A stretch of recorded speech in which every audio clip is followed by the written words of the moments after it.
Hello friends, आप सभी का स्वागत है अंदाज स्टडी पर।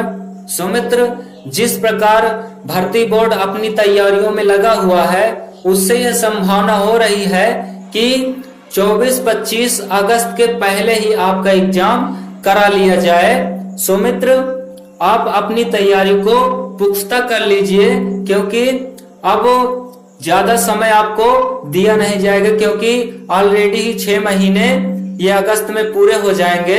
मित्र, अगर भर्ती बोर्ड एग्जाम डेट निकालेगा तो ज्यादा से ज्यादा 10 से 15 दिन, 20 दिन मान लीजिए, इससे ज्यादा समय मिलने वाला नहीं है। मित्र, अभी मौका है, पढ़ाई को अपने शुरू कर दीजिए और मॉक टेस्ट जैसे भी अपने रिवीजन को करते रहना। मित्र, आज हमने शब्द रूप से 10 महत्वपूर्ण प्रश्नों को रखा है। मित्र, चलते हैं अपने प्रश्नों की ओर। मित्र, हमारा पहला प्रश्न है, कवि का स्त्रीलिंग शब्द क्या होगा? इन 4 विकल्पों में आपको कवि का स्त्रीलिंग शब्द बताना है।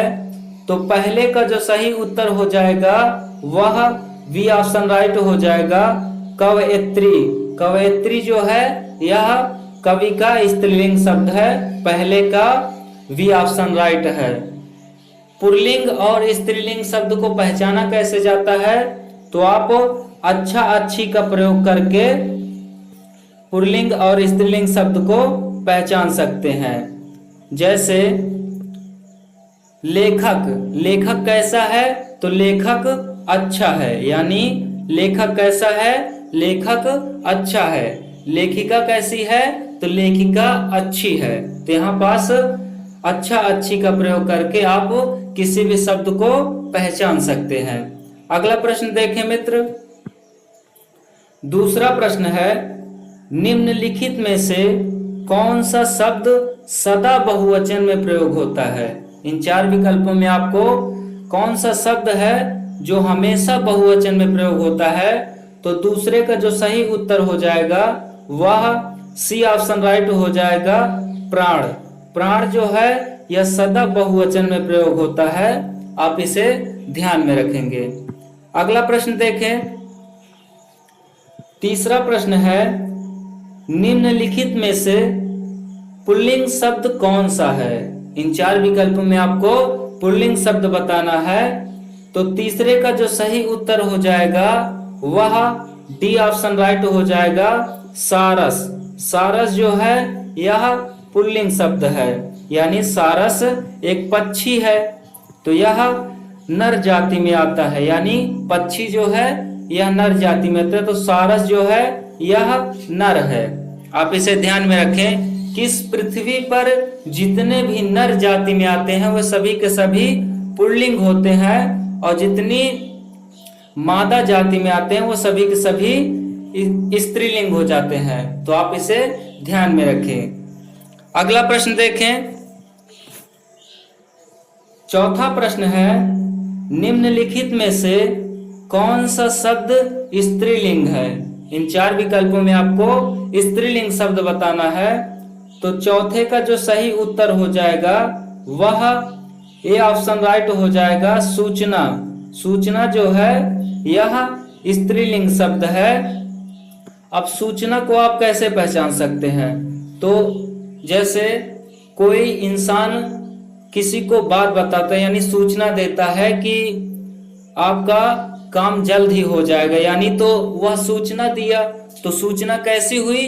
तो सूचना अच्छी दिया, यानी सूचना कैसी है? सूचना अच्छी है। दिल खुश हो गया आपकी सूचना सुनकर, यानी आपने जो बात बताई, जो सूचना दी मुझे, उससे मेरा दिल खुश हो गया। तो सूचना जो है वह आपकी अच्छी है। तो सूचना जो है वह स्त्रीलिंग शब्द है, आप इसे पहचान सकते हैं। अगला प्रश्न देखें। 5वां प्रश्न है, हिंदी भाषा में वचन कितने प्रकार के होते हैं? यानी हिंदी भाषा में आपको वचन बताना है। तो 5वें का जो सही उत्तर हो जाएगा वह वी ऑप्शन राइट हो जाएगा, 2। यानी वचन जो है हिंदी में 2 हो जाते हैं। कौन कौन से? तो एक वचन और बहुवचन। एक वचन और बहुवचन ये हिंदी में हो जाते हैं। और वहीं पास अगर संस्कृत में पूछे तो संस्कृत में जो है वचन संस्कृत में 3 हो जाते हैं। कौन कौन से? तो एक वचन, द्विवचन और बहुवचन, ये संस्कृत में हो जाते हैं। सो मित्र, आप इसे ध्यान में रखें, महत्वपूर्ण प्रश्न है। अगला प्रश्न देखें, 6वां प्रश्न है, कारक के कितने भेद होते हैं?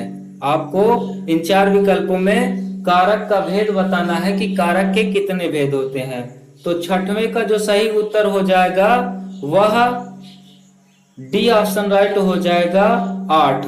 8 जो है वह कारक के भेद हो जाते हैं। कौन कौन से?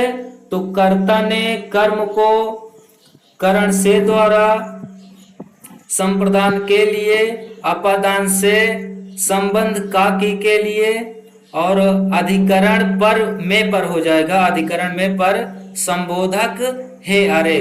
तो ये सभी के सभी 8 कारक हैं, आप इसे ध्यान में रखें। फिर से देख लें, कारक के कितने भेद होते हैं? तो कारक के 8 भेद हो जाते हैं। कौन कौन से?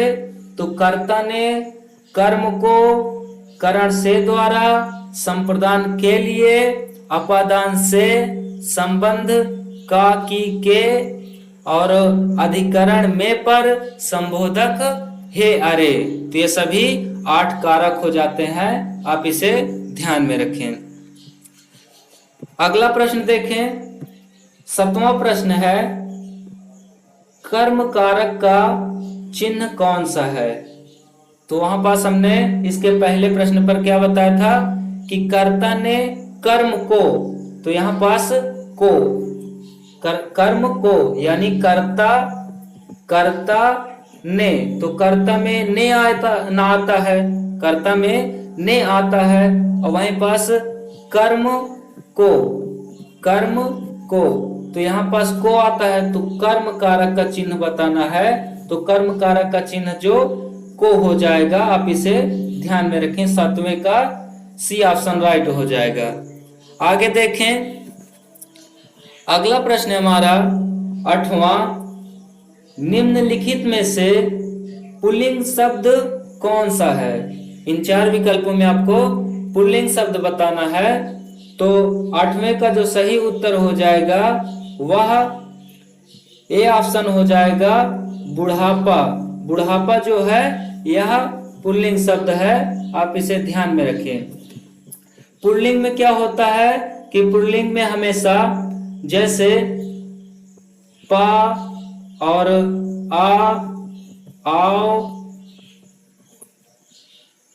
पन और ना, ये सभी प्रयोग में आते हैं पुल्लिंग में, आप इसे ध्यान में रखें। तो जैसे पा प्रत्यय लगा के बुढ़ापा बना, तो उसी प्रकार ना प्रत्यय लगा के आप लेन देन बना सकते हैं, और उसी प्रकार आ प्रत्यय लगाकर आप बना सकते हैं शब्द जैसे लड़का, तो आ प्रत्यय लगा है, तो आप इसे ध्यान में रखें। 8वें का ए ऑप्शन राइट हो जाएगा, पुल्लिंग शब्द बुढ़ापा है।